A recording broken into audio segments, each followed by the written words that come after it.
Number two. Thank you so much. The last video was amazing. What the heck are we always talking about? Drainer, dumpy, slamming. There's a lot of chatter out there. Punching through. What am I saying? Foam climb. When you go down the wave, you're cruising, and the wave is kind of like crumbling down with the white water, and you kind of climb up. You don't really do a turn so much. It's just more you like nose up, real solid, kind of like come back down. Back paddle. Back paddle, do not do that to me. Here's the wave. The wave's coming down, and you're gonna go take a right. And then somebody in front of you paddles around you, in front of you, to the left, to get on the higher side of the peak and takes it from behind you. That's called back paddling. Do not do that. Okay, so what are A-frames? When a wave is being described, all the waves are forming up as A-frames, which is what you want, because that means they're gonna be breaking right, they're gonna be breaking left, and that means the shape, the conditions are really good. So offshore versus onshore. Offshore and onshore refers to the wind, which direction the wind is going. And in good conditions, you have offshore winds. And when offshore winds are happening, the wind is pushing against the wave that's coming to shore, and the wave is pushed up, and it keeps the shape of the wave better most of the time. Too much offshore can be not good, because then you're kind of fighting the wind to get down the wave. When you're paddling into those waves, sometimes it feels like a shower head's being sprayed in your face, and you're like, I can't see anything, I'm trying to get down the wave, what the heck? Onshore is usually never gonna be good. So that's when the wind is actually heading towards the beach with the waves, which is making the waves crash down faster, which usually means that it's gonna decrease the overall quality of the shape. So drained out. Drained out refers to the tide. So when the tide is really low and it's just drained out, that means that there's really no water that's hitting the sandbar, that's hitting the reef, rocks, whatever it's breaking on. It's drained out. There's not enough water out there. Okay, swampy and fat. Swampy and fat are kind of one and the same. The waves aren't breaking. It's going real slow. It's really hard to get in. Same with fat.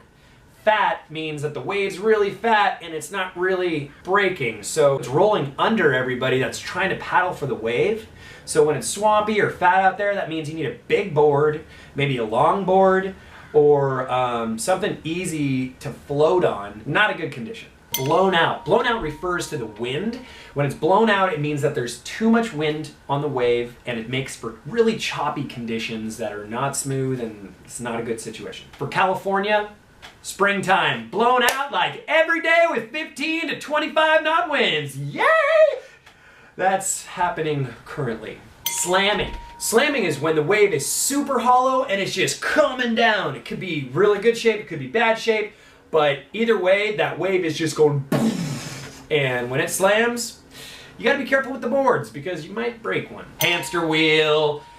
So hamster wheel is when you're paddling and paddling and paddling and paddling and not going anywhere. Why? Because the current is just taking you down. It can also mean when the undertow is pushing you out to sea and you're just kind of trying to like get back into position and you're just hamster wheeling, just sitting there paddling and paddling and paddling and paddling and paddling. Punching through. Punching through refers to punching through the wave when you're duck diving underneath it. When you're going underneath it, punching through, being in position. Being in position versus not being in position. So this is very vital for any of you that don't know how to surf.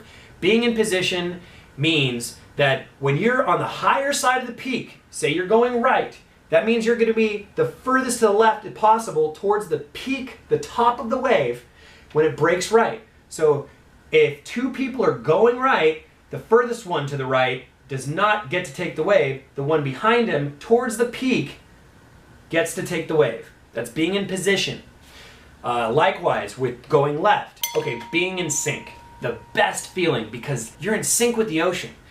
Every time the set comes in, you get a good wave. You are in position. You're timing all your waves well, so you're looking really good out there. That's being in sync. Being in sync with the ocean. Drainer! When you're looking at a wave, I'm like, dang, that's a drainer! Because it's like barreling perfectly and dry and the shape is amazing. Surfed out. Surfed out just means you've been surfing all the time, every day, 3 times a day. And you're just like, It's still good out there. I should be surfing, but I am so tired. I don't have any more energy to go surf. I'm surfed out. Dumpy! So dumpy means when the wave is dumping over and it's coming from top to bottom really fast. So real dumpy. That means usually it's going to be a little closed out there. Again, watch out for your boards with this type of condition out there. You might snap a board. Chatter. What is chatter? Oh, chatter. No, not chatter. It's cold. Chatter means there's a lot of turbulence in the ocean. It makes it very hard to surf smooth and nice. So chatter usually is caused by wind. But when that happens, you can surf. There's a lot of chatter. You can work around it, but less chatter is better. Overhead, double overhead, triple overhead. What does overhead mean? Overhead is referring to the size of the wave. So overhead just means a body size. Hey man, it's overhead. That means it's probably about 6 to 7 foot. So double overhead would be twice the size of a person.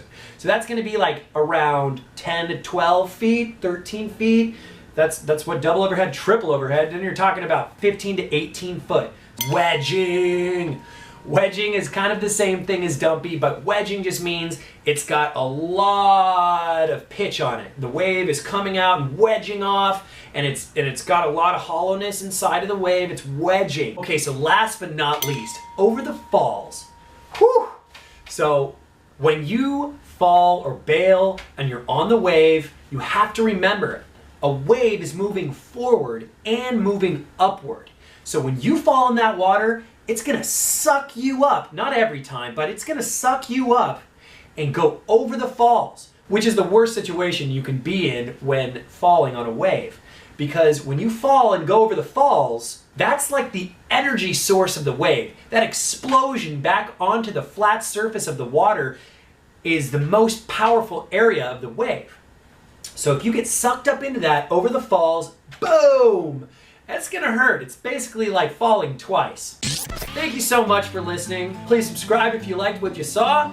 Also, I have a music series that is a part of this channel as well. You can go check that out. It's called Dana and Brad Weekly Wednesdays. We've been putting up a new music video, a new live video, or a new fully original produced video, and a song every single Wednesday for the last 21 weeks now.